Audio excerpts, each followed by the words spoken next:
Welcome to A edu और ए edu के हमारे इस यूट्यूब चैनल में आप सभी का स्वागत है। तो इंडियन पॉलिटी के अंतर्गत हम लोग एक नया टॉपिक जिसका नाम है हाई कोर्ट अर्थात उच्च न्यायालय।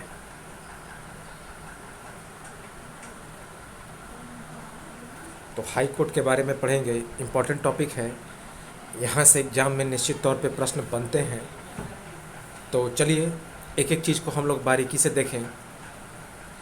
हाई कोर्ट यानी कि उच्च न्यायालय। हम लोगों ने क्या देखा था? हम लोगों ने देखा था कि भारत का एक सुप्रीम कोर्ट होता है। भारत का एक सुप्रीम कोर्ट होता है जिसे उच्चतम न्यायालय कहते हैं, जो कि दिल्ली में है, नई दिल्ली में। और इसके अंतर्गत बहुत सारे जितने सारे स्टेट हैं, उन स्टेट में एक हाई कोर्ट होता है। उस स्टेट का सबसे बड़ा कोर्ट कौन होता है? High court. हालांकि सभी राज्यों में हाई कोर्ट नहीं है। तो अगर किसी राज्य का कोर्ट है, जैसे कि पटना हाई कोर्ट है, काफ़ी प्राचीन है। उड़ीसा हाई कोर्ट है भुवनेश्वर में, और बहुत सारे हाई कोर्ट हैं। इलाहाबाद हाई कोर्ट है, बहुत पुराना नामी गिरामी है। दिल्ली हाई कोर्ट है, बॉम्बे हाई कोर्ट है। तो ये स्टेट के सबसे बड़े कोर्ट होते हैं। अगर फैसला यहाँ से नहीं निकलता तो फिर सुप्रीम कोर्ट में मामला सुनवाई होता है। तो ये हाई कोर्ट जो है काफ़ी इम्पोर्टेंट है। यहाँ से एग्जाम में निश्चित तौर पे प्रश्न बनेंगे ही। तो सबसे पहले आर्टिकल की बात की जाए। आर्टिकल 214 में लिखा गया है हर राज्य में एक उच्च न्यायालय होगा। तो एक चीज़ तो यहाँ पे इम्पोर्टेंट समझ में आ गया होगा कि हाई कोर्ट का जो वर्णन है और किस आर्टिकल में है? आर्टिकल 214 में। आर्टिकल 214 में क्या लिखा गया है हाई कोर्ट के बारे में? अर्थात प्रत्येक राज्य में एक उच्च न्यायालय होगा, यह बात लिखा गया है अनुच्छेद 214 में। अनुच्छेद 214 में यह लिखा गया है कि भारत के प्रत्येक राज्य में एक उच्च न्यायालय होगा। वेरी वेरी इंपॉर्टेंट है, याद रखेंगे 214। वर्तमान में भारत में 25 उच्च न्यायालय हैं। तो डाटा याद रखेंगे कितने हैं? वर्तमान में भारत में 25 हाई कोर्ट हैं, जिसमें सबसे नया जो है वह आंध्र प्रदेश की राजधानी अमरावती में 25वां हाई कोर्ट बना। तो जनवरी 2019 में आंध्र प्रदेश की, हालांकि उस समय 3 राजधानी बनी थी, कुर्नूल, अमरावती और हैदराबाद। तो इन तीनों राजधानियों में से एक को बनाया गया था जुडिशियली, एक को बनाया गया था विधायिका राजधानी, एक कार्यपालिका राजधानी। तो उसमें अमरावती को क्या बनाया गया था? अमरावती को न्यायिक राजधानी बनाया गया था।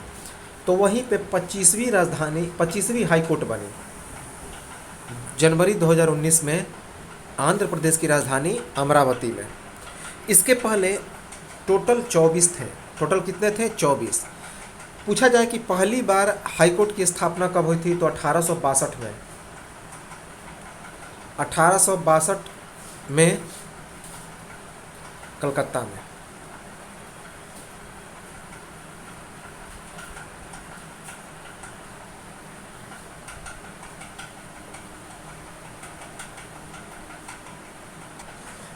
तो पहली बार यदि बात की जाए कि हाई कोर्ट की स्थापना कब हुई थी, तो 1862 में कलकत्ता में। उस समय कोलकाता को कलकत्ता ही कहा जाता था।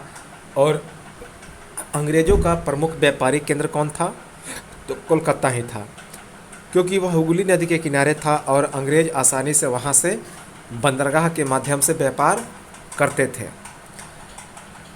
अनुच्छेद 231 में लिखा गया है, अनुच्छेद 231 में लिखा गया है कि 2 या 2 से अधिक राज्यों के लिए संयुक्त उच्च न्यायालय का प्रावधान होगा। तो वेरी वेरी इंपॉर्टेंट है कि अनुच्छेद 231 में क्या लिखा गया है? अगर छोटे राज्य हैं तो 2 या 2 से अधिक राज्यों को मिलाकर एक संयुक्त उच्च न्यायालय का भी प्रावधान है। यह बात लिखा गया है अनुच्छेद 231 में। 231 में लिखा गया है क्या कि दो या दो से अधिक राज्यों के लिए एक संयुक्त उच्च न्यायालय का प्रावधान, अर्थात संयुक्त उच्च न्यायालय और जैसे कि दो राज्य हैं, उन दोनों राज्यों के लिए एक ही हाई कोर्ट होगा। यह बात लिखा गया है 231 में। इसके लिए भी संविधान में प्रावधान है।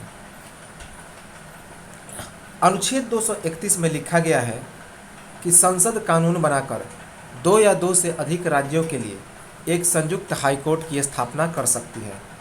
तो यह अधिकार किसे दिया गया है कि एक संयुक्त हाईकोर्ट बनाने का, कि दो या दो से अधिक राज्यों के लिए एक संयुक्त हाईकोर्ट बनाने का अधिकार किसे दिया गया है? तो यह दिया गया है हाईकोर्ट को। यह बात लिखा गया है अनुच्छेद 231 में। अनुच्छेद 231 में लिखा गया है। अनुच्छेद 230 में लिखा गया है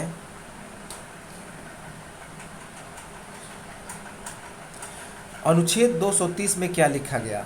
तो अनुच्छेद 230 में लिखा गया है कि केंद्र शासित प्रदेशों के लिए एक उच्च न्यायालय का विस्तार। तो जिस प्रकार अनुच्छेद 231 में क्या लिखा गया है कि एक राज्य के लिए एक हाईकोर्ट की स्थापना, तो उसी प्रकार केंद्र शासित प्रदेश के लिए भी अनुच्छेद 230 में एक हाईकोर्ट की स्थापना का प्रावधान किया गया है। अर्थात केंद्र शासित प्रदेशों के लिए भी एक उच्च न्यायालय का विस्तार किया जाएगा। यह बात लिखा गया है अनुच्छेद 230 में, आर्टिकल 230 में। वेरी वेरी इंपॉर्टेंट है।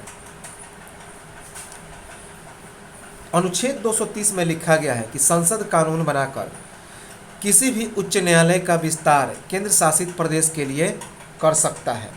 अगर मान लेते हैं किसी राज्य में हाईकोर्ट है और उसके बगल वाले केंद्र शासित प्रदेश में कोर्ट नहीं है, तो संसद क्या कर सकता है? वही हाईकोर्ट उस केंद्र शासित प्रदेश के लिए भी मान्यता दे सकता है, अर्थात उसको वहाँ पे भी विस्तारित कर सकता है। उस हाईकोर्ट के लिए जो अधिकार और कानून है उस केंद्र शासित प्रदेश के लिए भी विस्तारित कर सकता है। यह अधिकार किसको दिया गया है? यह संसद को दिया गया। जैसे कि मान लेते हैं एक कोई स्टेट है, उसके बगल में यूनियन टेरेटरी है बी, ए में हाई कोर्ट है लेकिन यहाँ पे हाई कोर्ट नहीं है। अब संसद क्या करेगी?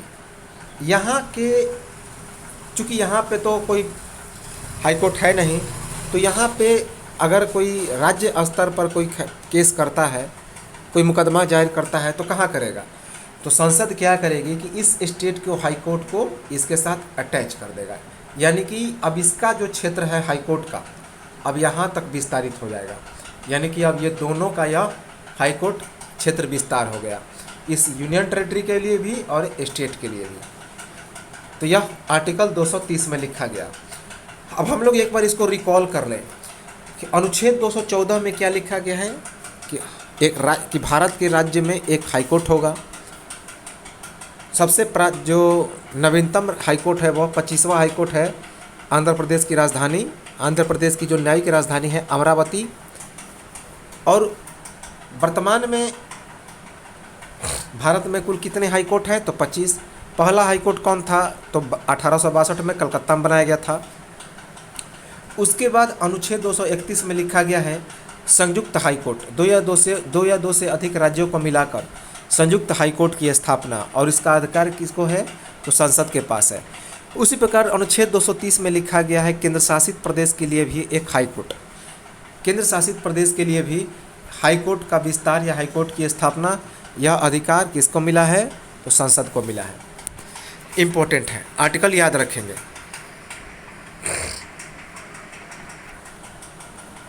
अब देखिए पंजाब, हरियाणा और चंडीगढ़ के लिए एक ही उच्च न्यायालय है, उसका नाम है चंडीगढ़ हाई कोर्ट। तो पंजाब, हरियाणा और चंडीगढ़ के लिए एक ही हाई कोर्ट है जो कि चंडीगढ़ में है और उसका नाम है चंडीगढ़ उच्च न्यायालय।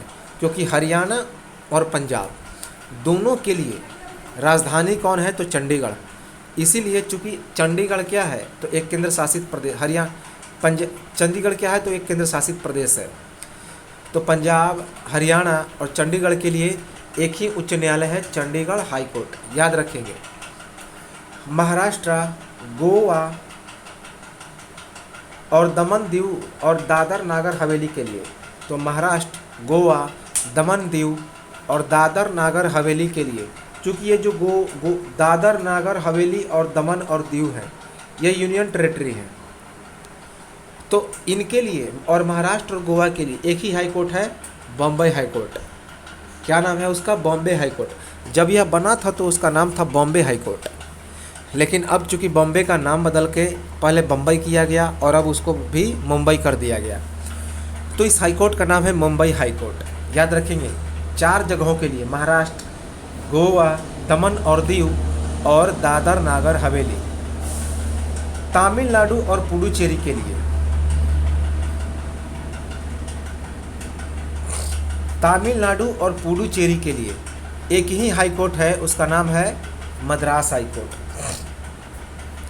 तो तमिलनाडु और पुडुचेरी के लिए एक ही हाई कोर्ट है जिसका नाम है मद्रास हाई कोर्ट, मद्रास उच्च न्यायालय। अब तो इसका नाम बदलकर चेन्नई रखा गया है, लेकिन हाई कोर्ट का नाम अभी वही है, क्योंकि जब यह बना था तो उसका नाम क्या था? मद्रास हाई कोर्ट था। पश्चिम बंगाल और अंडमान निकोबार द्वीप समूह के लिए एक ही हाई कोर्ट है, कलकत्ता उच्च न्यायालय। तो पश्चिम बंगाल और अंडमान और निकोबार द्वीप समूह के लिए एक ही उच्च न्यायालय है, कलकत्ता उच्च न्यायालय। इम्पोर्टेंट है। असम, अरुणाचल प्रदेश और नागालैंड, और असम, अरुणाचल प्रदेश, नागालैंड और मिजोरम के लिए एक ही उच्च न्यायालय है, गुवाहाटी हाई कोर्ट। तो असम, मिजोरम, अरुणाचल प्रदेश और नागालैंड के लिए एक ही हाई कोर्ट कहाँ पे है? तो असम के गुवाहाटी में, जिसका नाम है गुवाहाटी हाई कोर्ट, गुवाहाटी उच्च न्यायालय। बहुत सुंदर है। जम्मू कश्मीर और लद्दाख के लिए एक ही उच्च न्यायालय है, जम्मू कश्मीर उच्च न्यायालय। चूँकि दोनों यूनियन टेरेटरी हैं, जो जम्मू और कश्मीर है और लद्दाख है, दोनों क्या है? तो यूनियन टेरेटरी है, केंद्र शासित प्रदेश है। तो इन दोनों के लिए जो हाई कोर्ट है वो कहाँ पे है? जम्मू कश्मीर उच्च न्यायालय है, जम्मू कश्मीर उच्च न्यायालय। अनुच्छेद 216 में लिखा गया है उच्च न्यायालय का गठन। तो वेरी वेरी इंपॉर्टेंट है। अनुच्छेद 216 में क्या लिखा गया है कि उच्च न्यायालय का गठन, उच्च न्यायालय का गठन कैसे होता है, किसके द्वारा होता है, यह बात लिखा गया है आर्टिकल 216 में, 216 में, 216 में। अनुच्छेद 216 में लिखा गया है उच्च न्यायालय का गठन।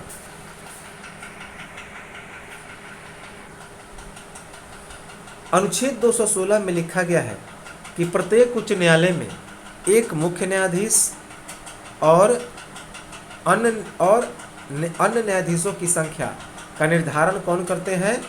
तो राष्ट्रपति करते हैं। अनुच्छेद 216 में लिखा गया है कि प्रत्येक उच्च न्यायालय में एक मुख्य न्यायाधीश होगा और उसके बाद अन्य न्यायाधीश होंगे, और इन न्यायाधीशों की संख्या का निर्धारण कौन करते हैं? तो इनका अधिकार राष्ट्रपति के पास है।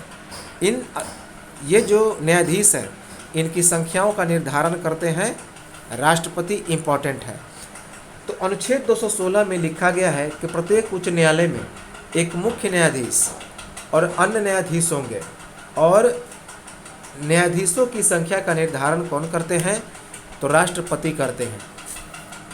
अनुच्छेद 217 में लिखा गया है कि उच्च न्यायालय के न्यायाधीशों की नियुक्ति, योग्यता और उन्हें हटाने की, पद से हटाने की प्रक्रिया। तो अनुच्छेद 217 में क्या लिखा गया है कि उच्च न्यायालय के न्यायाधीशों की नियुक्ति कैसे होगी, इनकी योग्यता क्या होगी और पद से हटाने की प्रक्रिया क्या है।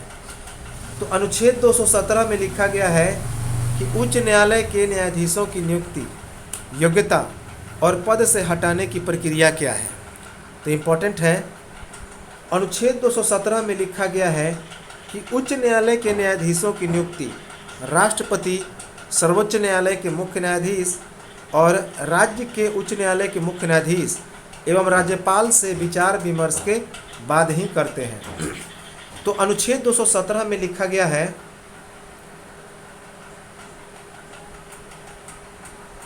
अनुच्छेद 217 में लिखा गया है कि उच्च न्यायालय की न्यायाधीशों की नियुक्ति कौन करते हैं?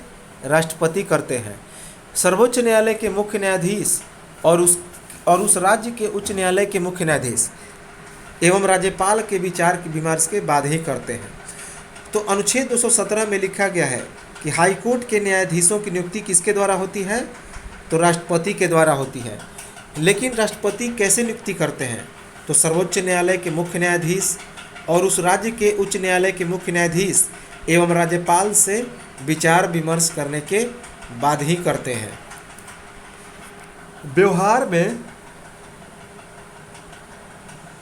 व्यवहार में उच्च न्यायालय के न्यायाधीशों की नियुक्ति कॉलेजियम पद्धति के सिफारिश पर राष्ट्रपति करते हैं। लेकिन व्यवहार में देखा जाए तो किसकी सिफारिश पर राष्ट्रपति उच्च न्यायालय के न्यायाधीशों की नियुक्ति करते हैं? तो कॉलेजियम पद्धति की सिफारिश पर। हमने क्या बताया था? कॉलेजियम पद्धति में 5 न्यायाधीशों का समूह होता है। 5 न्यायाधीशों का समूह होता है जिसमें कि एक मुख्य न्यायाधीश होते हैं और 4 अन्य न्यायाधीश होते हैं। और ये अपने में से क्या करते हैं? ये टीम बैठकर एक न्यायाधीश का चुनाव करती है।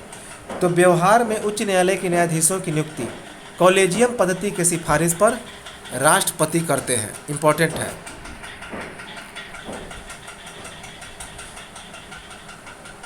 किसी राज्य के उच्च न्यायालय की न्यायाधीशों की नियुक्ति के लिए कॉलेजियम पद्धति में सर्वोच्च न्यायालय के मुख्य न्यायाधीश सहित 4 अन्य वरिष्ठतम न्यायाधीश और उस राज्य के न्यायालय के मुख्य न्यायाधीश एवं वरिष्ठ न्यायाधीश मिलकर कुल 6 सदस्य भाग लेते हैं। तो किसी राज्य के उच्च न्यायालय के न्यायाधीशों की नियुक्ति के लिए जो कॉलेजियम पद्धति होता है, तो ये 5 जो सदस्य होते हैं वे सुप्रीम कोर्ट के न्यायाधीश की नियुक्ति के लिए होते हैं। लेकिन यदि हाई कोर्ट की बात की जाए तो हाई कोर्ट के न्यायाधीश की नियुक्ति के लिए 6 सदस्यों का कॉलेजियम पद्धति होता है, कॉलेजियम टीम होता है। तो किसी राज्य के उच्च न्यायालय के न्यायाधीशों की नियुक्ति के लिए कॉलेजियम पद्धति में सर्वोच्च न्यायालय के एक मुख्य न्यायाधीश और 4 अन्य वरिष्ठतम न्यायाधीश होते हैं। साथ ही साथ जिस राज्य के उच्च न्यायालय के न्यायाधीश की नियुक्ति होती है उस राज्य के उच्च न्यायालय के मुख्य न्यायाधीश एवं वरिष्ठतम न्यायाधीश मिलाकर कुल 6 सदस्य भाग लेते हैं। इम्पोर्टेंट है, कुल 6 सदस्य भाग लेते हैं। उच्च न्यायालय के न्यायाधीशों की नियुक्ति से पहले उस राज्य के राज्यपाल से विचार विमर्श किया जा सकता है। तो उच्च न्यायालय के न्यायाधीशों की नियुक्ति से पहले उस राज्य के राज्यपाल से विचार विमर्श किया जा सकता है। लेकिन यह कोई अल्टीमेटम नहीं है कि विचार विमर्श यह मतलब कि करना ही जरूरी है। किया जा सकता है क्योंकि राज्यपाल भी इम्पोर्टेंट होता है, इम्पोर्टेंट है, याद रखेंगे। अनुच्छेद 217 में लिखा गया है, अनुच्छेद 217 में लिखा गया है कि उच्च न्यायालय के न्यायाधीश बनने के लिए निम्नलिखित योग्यताएं होनी चाहिए। तो उच्च न्यायालय के न्यायाधीश बनने के लिए योग्यता का वर्णन है किस अनुच्छेद में? आर्टिकल 217 में।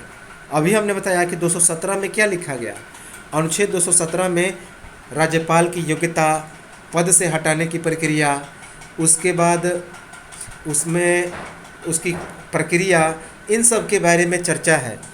तो अनुच्छेद 217 में लिखा गया है उच्च न्यायालय के न्यायाधीश बनने के लिए क्या क्या योग्यताएं होनी चाहिए।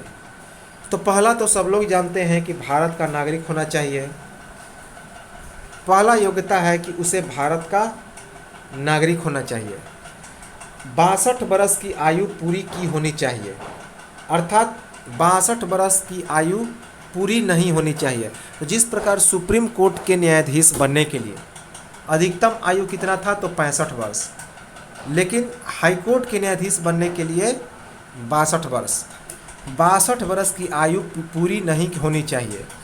कम से कम 10 वर्ष किसी भी न्यायालय में न्यायिक पद को धारण कर चुका हो, या किसी भी उच्च न्यायालय में या एक से अधिक उच्च न्यायालय में लगातार 10 वर्षों तक अधिवक्ता के पद पर काम किया होना चाहिए। तो इम्पोर्टेंट है कि कम से कम 10 वर्ष तक किसी भी न्यायालय में न्यायिक पद का धारण कर चुका हो, अर्थात लगातार 10 वर्ष तक वह एक न्यायिक पद का धारण किए हो एक ही कोर्ट में, या फिर किसी हाई कोर्ट में एक या एक से अधिक न्यायालय में लगातार 10 वर्षों तक अधिवक्ता पर काम किया होना चाहिए। तो इम्पॉर्टेंट है कि यदि किसी न्यायालय में एक न्यायाधीश के काम पर किया हो 10 वर्ष तक, या एक से अधिक लगातार उच्च न्यायालय में वकालत किया हो, तो याद रखेंगे इम्पॉर्टेंट है। यहाँ पे क्या है कि जनरली जो वकील होते हैं वही मुख्य न्यायाधीश बनते हैं। तो खैर ये सारी योग्यताएं हैं। तो इम्पॉर्टेंट है, आर्टिकल 217 में यह उन योग्यता के बारे में लिखा गया है। अनुच्छेद 219 में क्या लिखा गया? अनुच्छेद 219 में लिखा गया है उच्च न्यायालय के न्यायाधीशों को शपथ। तो उच्च न्यायालय के न्यायाधीशों के शपथ के बारे में चर्चा है अनुच्छेद 219 में। तो अनुच्छेद 219 में उच्च न्यायालय के न्यायाधीशों के शपथ के बारे में चर्चा है कि उच्च न्यायालय के न्यायाधीशों को शपथ कौन दिलाता है। तो उच्च न्यायालय के न्यायाधीशों को शपथ राज्यपाल या राज्यपाल के द्वारा अधिकृत व्यक्ति के द्वारा दिलाई जाती है। तो उच्च न्यायालय के न्यायाधीशों को शपथ राज्यपाल दिलाते हैं, या राज्यपाल किसी वरिष्ठ व्यक्ति को क्या कर सकते हैं, तो अधिकृत कर सकते हैं। जैसे कि अगर हाई कोर्ट का कोई मेन न्यायाधीश है उसे सुपुर्द कर सकते हैं, या फिर किसी अन्य व्यक्ति को राज्यपाल क्या कर सकता है, तो शपथ ग्रहण करने के लिए सुपुर्द कर सकता है। जनरली जो है राज्यपाल किसे नियुक्त करता है शपथ के लिए, तो जो हाई कोर्ट के मेन न्यायाधीश होते हैं उन्हें ही, या फिर स्वयं शपथ दिलाते हैं। तो यह बात लिखा गया है अनुच्छेद 219 में। अनुच्छेद 219 में लिखा गया है कि उच्च न्यायालय के न्यायाधीशों को शपथ राज्यपाल या राज्यपाल के द्वारा अधिकृत व्यक्ति दिलाता है।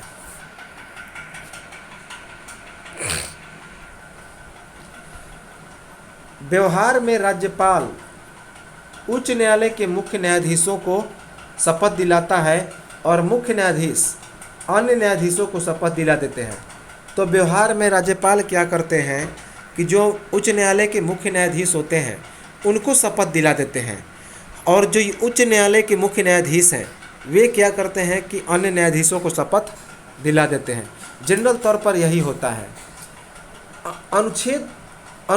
उच्च न्यायालय के न्यायाधीशों को संविधान के प्रति सच्ची श्रद्धा और निष्ठा की शपथ दिलाई जाती है। तो इम्पोर्टेंट है कि उच्च न्यायालय के न्यायाधीशों को संविधान के प्रति सच्ची श्रद्धा और निष्ठा की शपथ दिलाई जाती है। अब है अनुच्छेद 220। अनुच्छेद 220 में लिखा गया है कि उच्च न्यायालय के न्यायाधीश सेवानिवृत्ति के बाद उच्च न्यायालय और सर्वोच्च न्यायालय को छोड़कर अन्य किसी भी न्यायालय में अधिवक्ता के रूप में सेवाएं नहीं दे सकते। लेकिन जिस उच्च न्यायालय में वे कार्यरत रह चुके हैं वहाँ भी वे अपनी सेवाएं नहीं दे सकते। तो अनुच्छेद 220 में लिखा गया है कि उच्च न्यायालय के न्यायाधीश रिटायर होने के बाद उच्च न्यायालय और सर्वोच्च न्यायालय को छोड़कर अन्य किसी भी न्यायालय में अधिवक्ता के रूप में सेवाएं नहीं दे सकते, अर्थात वकील के रूप में वे सेवा नहीं दे सकते। लेकिन जिस उच्च न्यायालय में वे कार्यरत रह चुके हैं वहाँ भी वे अपने सेवाएं नहीं दे सकते। तो अनुच्छेद 220 में लिखा गया है कि यदि उच्च न्यायालय के न्यायाधीश रिटायर हो जाते हैं तो रिटायरमेंट के बाद वे हाई कोर्ट और सुप्रीम कोर्ट को छोड़कर किसी भी न्यायालय में अधिवक्ता के रूप में अपनी सर्विस नहीं दे सकते।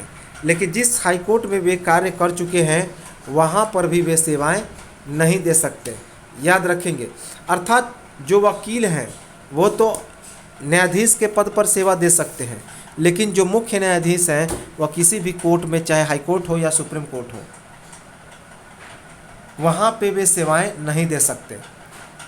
याद रखेंगे, अर्थात उच्च न्यायालय के जो न्यायाधीश हैं सेवानिवृत्ति के बाद उच्च न्यायालय और सर्वोच्च न्यायालय को छोड़कर अन्य किसी भी न्यायालय में अधिवक्ता के रूप में अर्थात वकील के रूप में सेवा नहीं दे सकते। लेकिन जिस उच्च न्यायालय में वे कार्यरत रह चुके हैं वहाँ भी वे अपनी सेवाएं नहीं दे सकते। कहीं दूसरी जगह वो सेवा दे सकते हैं। दूसरे हाई कोर्ट में या फिर सुप्रीम कोर्ट में। अनुच्छेद 221 में लिखा गया है, अनुच्छेद 221 में लिखा गया है उच्च न्यायालय के न्यायाधीशों का वेतन। तो अनुच्छेद 221 में उच्च न्यायालय के न्यायाधीशों के वेतन के बारे में चर्चा है। तो उच्च न्यायालय के न्यायाधीशों के वेतन के बारे में चर्चा किस अनुच्छेद में है? अनुच्छेद 221 में, अनुच्छेद 221 में। अनुच्छेद 221 में लिखा गया है कि उच्च न्यायालय के न्यायाधीशों को वेतन राज्य की संचित निधि से दिया जाता है, जबकि इन्हें पेंशन भारत की संचित निधि से मिलता है। तो वेरी इंपॉर्टेंट है। अनुच्छेद 221 में क्या लिखा गया? अनुच्छेद 221 में लिखा गया है कि उच्च न्यायालय के न्यायाधीशों को वेतन राज्य की संचित निधि से मिलता है, जबकि इन्हें पेंशन कहाँ से मिलता है? तो भारत की संचित निधि से। तो वेतन मिलता है जिस राज्य के वे वकील हैं उस राज्य की संचित निधि से मिलेगा, और जो उन्हें पेंशन है वह भारत की संचित निधि से प्राप्त होगा। अनुच्छेद 221 में लिखा गया है कि इस पद पर रहते हुए उच्च न्यायालय के न्यायाधीशों का वेतन बढ़ाया जा सकता है, लेकिन उनमें कटौती नहीं किया जा सकता। तो अनुच्छेद 221 में क्या लिखा गया कि पद पर रहते हुए जो उच्च न्यायालय के न्यायाधीश हैं उनके वेतन को तो बढ़ाया जा सकता है, लेकिन कभी घटाया नहीं जा सकता। याद रखेंगे, कोई कटौती नहीं किया जा सकता। वेरी इंपॉर्टेंट है कि वेतन को बढ़ाया जा सकता है, लेकिन उसमें कटौती नहीं की जा सकती, घटा नहीं सकते। अनुच्छेद 222 में लिखा गया है कि उच्च न्यायालय के न्यायाधीशों का स्थानांतरण। अनुच्छेद 222 में लिखा गया है कि उच्च न्यायालय के न्यायाधीशों का स्थानांतरण, अर्थात उच्च न्यायालय के न्यायाधीश एक हाई कोर्ट से दूसरे हाई कोर्ट में तबादला हो सकते हैं, इनका ट्रांसफ़र हो सकता है। अनुच्छेद 222 में लिखा गया है कि राष्ट्रपति सर्वोच्च न्यायालय के मुख्य न्यायाधीश से विचार विमर्श करके ही उच्च न्यायालय के न्यायाधीशों का स्थानांतरण या तबादला करते हैं। तो अनुच्छेद 222 में लिखा गया है कि राष्ट्रपति सर्वोच्च न्यायालय के मुख्य न्यायाधीश से विचार विमर्श करके ही उच्च न्यायालय के न्यायाधीशों का स्थानांतरण या फिर तबादला क्या करते हैं? ट्रांसफ़र करते हैं।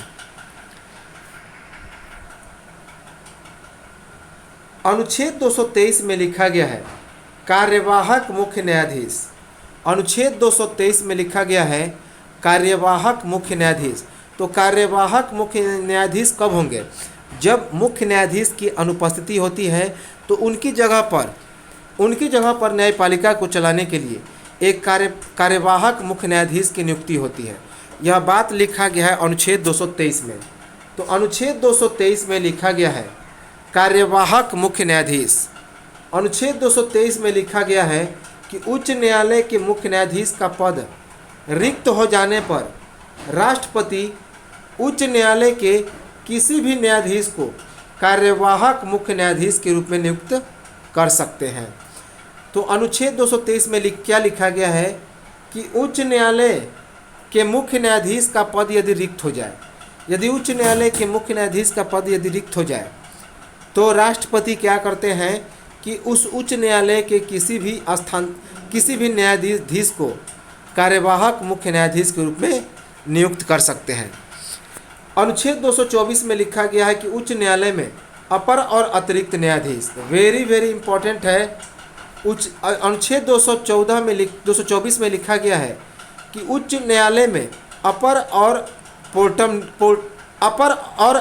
अतिरिक्त न्यायाधीश कि यदि काम का दबाव बढ़ जाए तो उच्च न्यायालय में एक अपर और बहुत सारे अतिरिक्त न्यायाधीशों की भी नियुक्ति हो सकती है। यह बात लिखा गया है आर्टिकल 224 में, अनुच्छेद 224 में।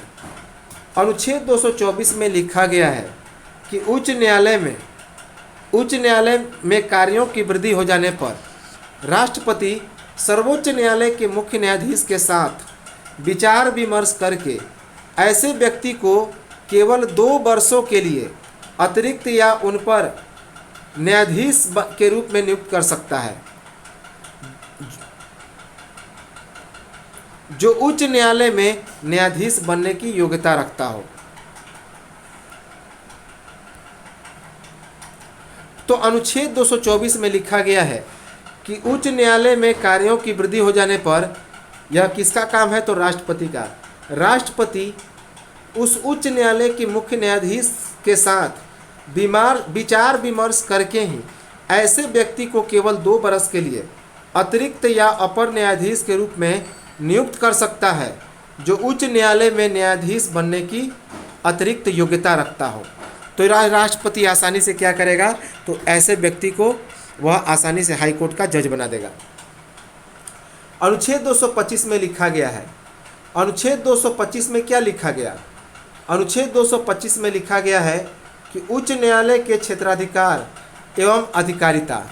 तो अनुच्छेद 225 में लिखा गया है कि हाई कोर्ट के कौन कौन से अधिकार हैं, क्षेत्राधिकार, और उनमें उनके प्रति अधिकारिता किस प्रकार लाई जा सकती है, उनके क्या क्या अधिकार हैं।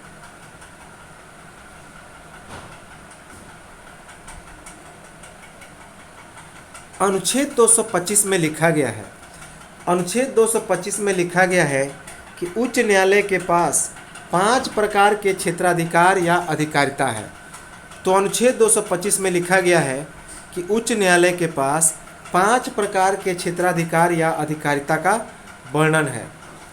किस अनुच्छेद में लिखा गया है, तो अनुच्छेद 225 में। जैसे कि रिट जारी करने का अधिकार, अधीनस्थ न्यायालयों पर नियंत्रण का अधिकार, अभिलेखीय अधिकारिता, अपीलीय अधिकारिता और न्यायिक समीक्षा की अधिकारिता। तो कुल मिलाकर जो है उच्च न्यायालय के पास 5 प्रकार के क्षेत्राधिकार या अधिकारिता है। जैसे कि रिट जारी करने का अधिकार, अधीनस्थ न्यायालयों पर नियंत्रण का अधिकार, अभिलेखीय अधिकार, उसके बाद अपीलीय अधिकारिता और न्यायिक समीक्षा की अधिकारिता। तो वेरी इंपॉर्टेंट है, यहाँ से भी एग्जाम में प्रश्न बन जाते हैं कि उच्च न्यायालय के पास कितनी प्रकार की क्षेत्राधिकार एवं शक्तियाँ हैं, तो 5 प्रकार की। रिट जारी करने का अधिकार, अधीनस्थ न्यायालयों पर नियंत्रण का अधिकार, अभिलेखीय अधिकार, अपीलीय अधिकार और न्यायिक समीक्षा की अधिकारिता। अनुच्छेद 226 में क्या लिखा गया, अनुच्छेद 226 में लिखा गया है उच्च न्यायालय के रिट जारी करने का अधिकार। तो अनुच्छेद 226 में लिखा गया है कि जरूरत पड़ने पर ये जो उच्च न्यायालय हैं वे रिट जारी कर सकते हैं, अर्थात उच्च न्यायालय के लिए एक रिट जारी करने का अधिकार है, इम्पोर्टेंट है। अनुच्छेद 267 में क्या लिखा गया, अनुच्छेद 227 में लिखा गया कि उच्च न्यायालय का अपने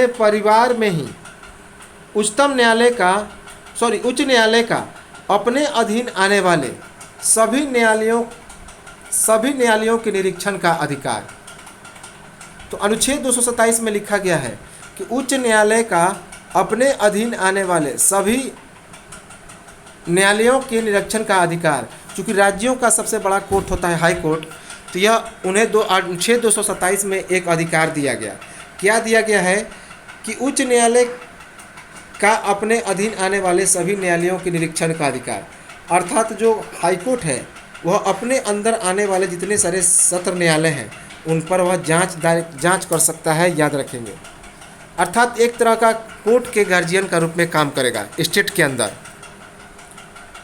अनुच्छेद 217 में लिखा गया है, अनुच्छेद 217 में लिखा गया है कि उच्च न्यायालय अपने अधीन आने वाली सभी न्यायालयों का निरीक्षण कर सकता है। तो अनुच्छेद 227 में क्या लिखा गया कि उच्च न्यायालय का अपने अधीन आने वाले सभी न्यायालयों को निरीक्षण का अधिकार, अर्थात जो ये लिखा गया है अनुच्छेद 227 में लिखा गया है कि उच्च न्यायालय जो है अपने अधीन आने वाली सभी राज्य। तो अनुच्छेद 227 में लिखा गया है कि उच्च न्यायालय अपने अधीन आने वाली सभी न्यायालयों को निरीक्षण कर सकता है। अनुच्छेद 228 में क्या लिखा गया, वेरी इंपॉर्टेंट है, यहाँ से एग्जाम में प्रश्न बने हैं। तो अनुच्छेद 228 में लिखा गया कि उच्च न्यायालय अपने राज्य के सत्र न्यायालयों में चल रही तो अनुच्छेद 228 में लिखा गया है, उच्च न्यायालय अपने राज्य के सत्र न्यायालयों में चल रही किसी मामले को अपने पास मंगवा सकता है, लेकिन उसे स्थानांतरण नहीं कर सकता। ऐसा नहीं कि तबादला कर देगा, याद रखेंगे उस मामले को। तो अनुच्छेद 228 में क्या लिखा गया? अनुच्छेद 228 में लिखा गया है कि उच्च न्यायालय अपने राज्य के सत्र न्यायालयों में चल रही किसी मामले को अपने पास मंगवा सकता है, लेकिन वह हस्तांतरण नहीं कर सकता, याद रखेंगे।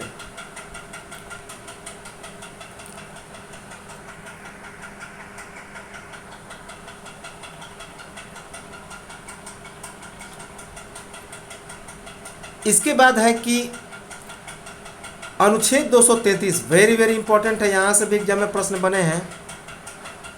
तो अनुच्छेद 233 में क्या लिखा गया? अनुच्छेद 233 में लिखा गया है कि राज्यपाल उच्च न्यायालय से विचार विमर्श करके जिला न्यायाधीशों की नियुक्ति करता है। तो अनुच्छेद 233 में लिखा गया है कि जो राज्यपाल है वह उच्च न्यायालय से विचार विमर्श करके जिला न्यायाधीशों की नियुक्ति कर सकता है। जैसे कि अनुच्छेद 270, जैसे कि अभी जो है बिहार के अंदर में जितने सारे न्यायालय हैं उन सब का कंट्रोल कौन करता है? तो स्टेट के अंदर में है पटना हाई कोर्ट, याद रखेंगे। तो अनुच्छेद 233 में लिखा गया है कि राज्यपाल उच्च न्यायालय से विचार विमर्श करके जिला न्यायाधीशों की नियुक्ति करेगा, याद रखेंगे कि अनुच्छेद 233 में लिखा गया है कि राज्यपाल उच्च न्यायालय से विचार विमर्श करके जिला न्यायाधीशों की नियुक्ति करता है। अनुच्छेद 234 में लिखा गया है, अनुच्छेद 234 में लिखा गया है कि जिला न्यायालय के अधीन न्यायिक अधिकारियों की नियुक्ति। तो अनुच्छेद 224 में लिखा गया है कि जिला न्यायालय के अन्य न्यायिक अधिकारियों की भी नियुक्ति करना है। यह बात लिखा गया है अनुच्छेद 214 में, सॉरी अनुच्छेद 234 में।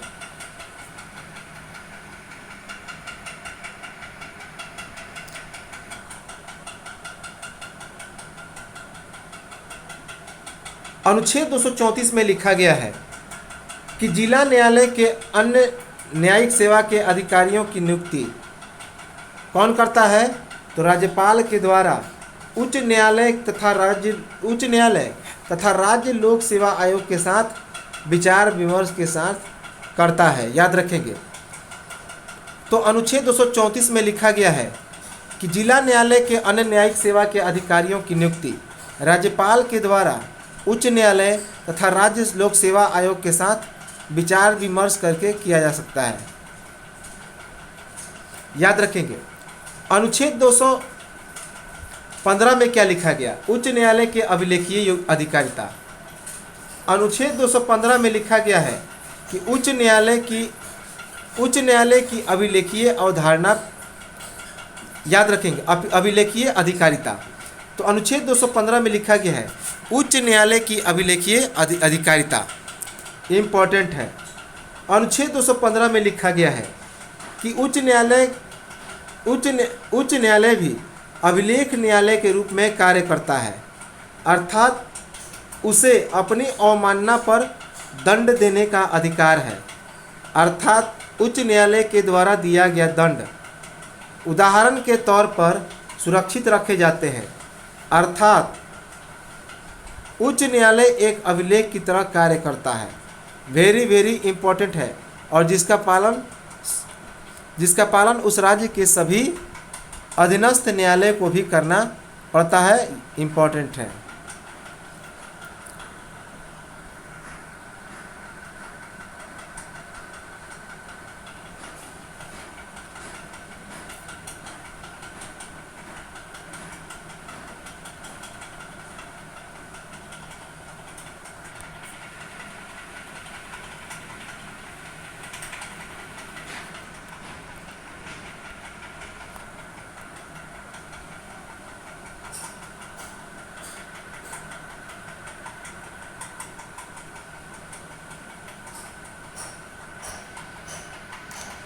अब देखिए,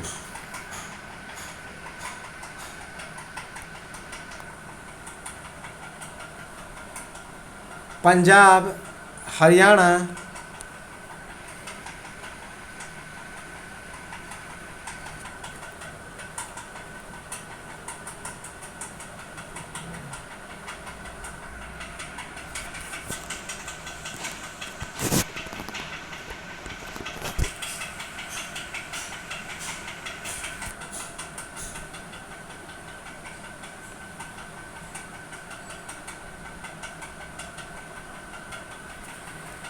अब देखिए अनुच्छेद 215 में क्या लिखा गया कि उच्च न्यायालय भी अभिलेख न्यायालय के रूप में कार्य करता है। अभिलेख न्यायालय का मतलब हो गया कि उच्च न्यायालय जो कानून बनाएगा वह सारा कानून उसके निचले स्तर के ये जो कोर्ट हैं उनके लिए लागू हो जाएगा। तो उच्च न्यायालय भी अभिलेख न्यायालय के रूप में कार्य करता है, अर्थात अपनी अवमानना पर दंड देने का अधिकार है। अर्थात उच्च न्यायालय के न्यायाधीशों के द्वारा दिया गया दंड उदाहरण के स्वरूप सुरक्षित रखे जाते हैं। अर्थात उच्च न्यायालय एक अभिलेख की तरह कार्य करता है जिसका पालन अधीनस्थ न्यायालय करते हैं। तो वेरी वेरी इंपॉर्टेंट है कि अनुच्छेद 215 में लिखा गया है कि उच्च न्यायालय के अभिलेख न्यायालय के रूप में कार्य करता है, अर्थात इसे अपनी अवमानना पर दंड देने का अधिकार है। अर्थात उच्च न्यायालय के द्वारा दिया गया दंड उदाहरण के तौर पर सुरक्षित रखा जाता है। अर्थात उच्च न्यायालय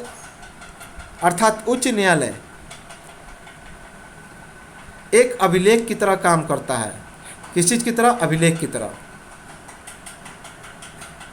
जिसका पालन कौन करते हैं? तो अधीनस्थ न्यायालय करते हैं।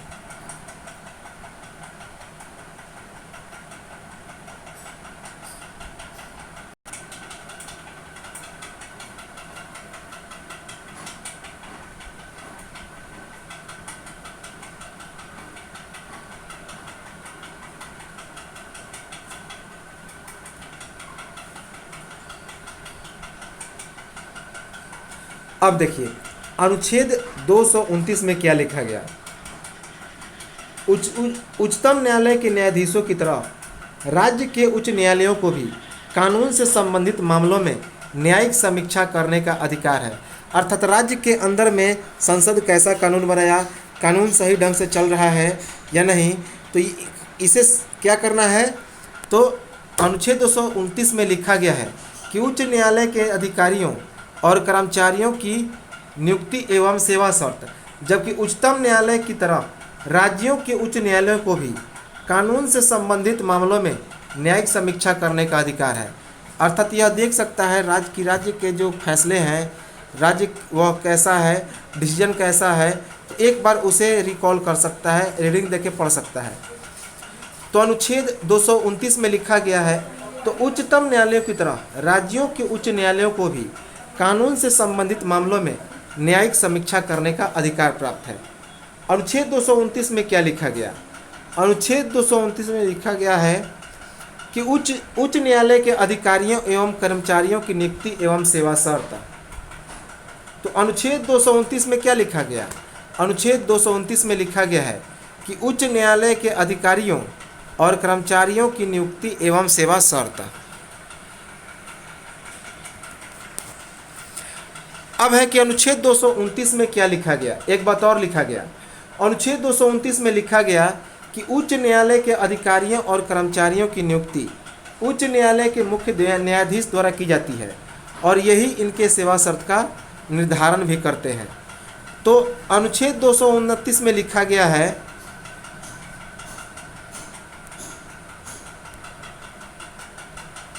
अनुच्छेद 229 में लिखा गया है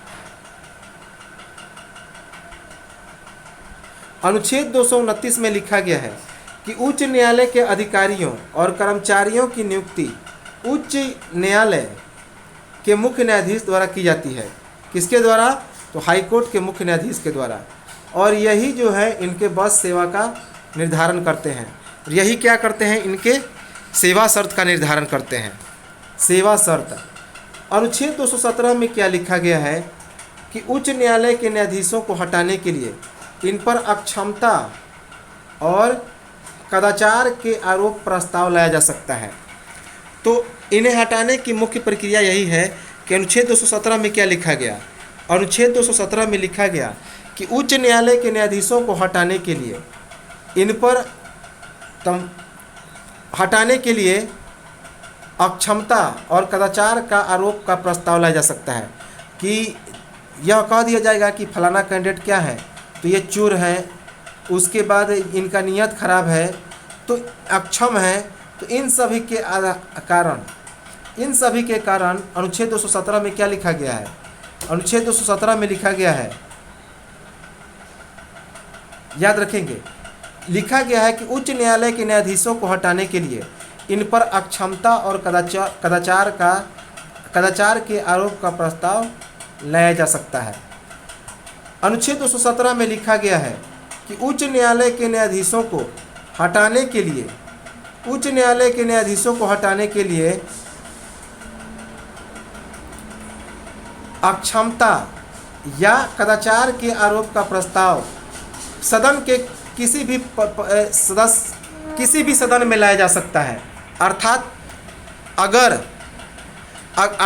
अगर लोकसभा, अगर यह प्रस्ताव कहाँ पर लाया गया है, लोकसभा में लाया गया है,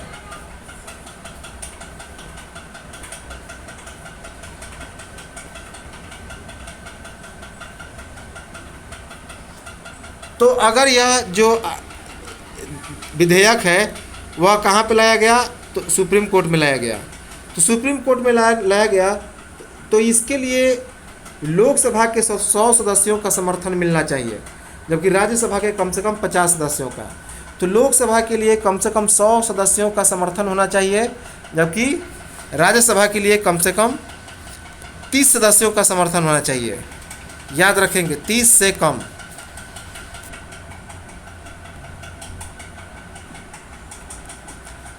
तो इस लोकसभा के लिए 100 सदस्यों का समर्थन होना चाहिए, जबकि राज्यसभा के लिए कितना, अभी हमने बताया है 50, कम से कम 50 राज्यसभा के लिए, और जो है कम से कम 100 सदस्यों का समर्थन किसमें, तो लोकसभा में होना चाहिए। याद रखेंगे, इंपॉर्टेंट है।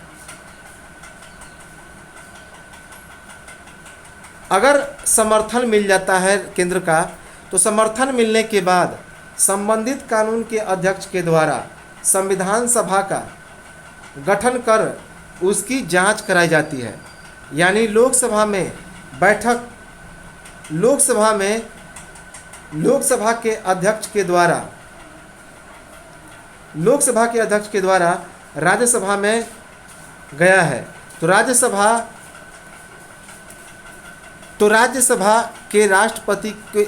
के सभापति के द्वारा जांच कराई जाती है, और फिर जांच के उपरांत सदन में चर्चा होती है।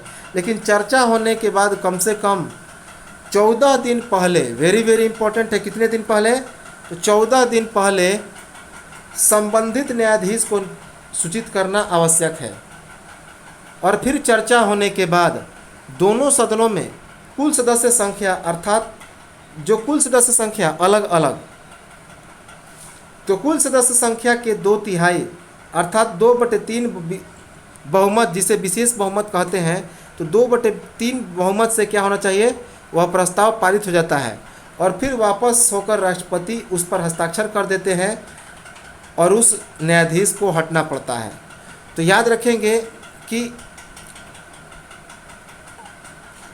सब राज्यसभा के सभापति के द्वारा जांच कराई जाती है, और फिर जांच के उपरांत सदन में चर्चा अधिक उत्पन्न होती है।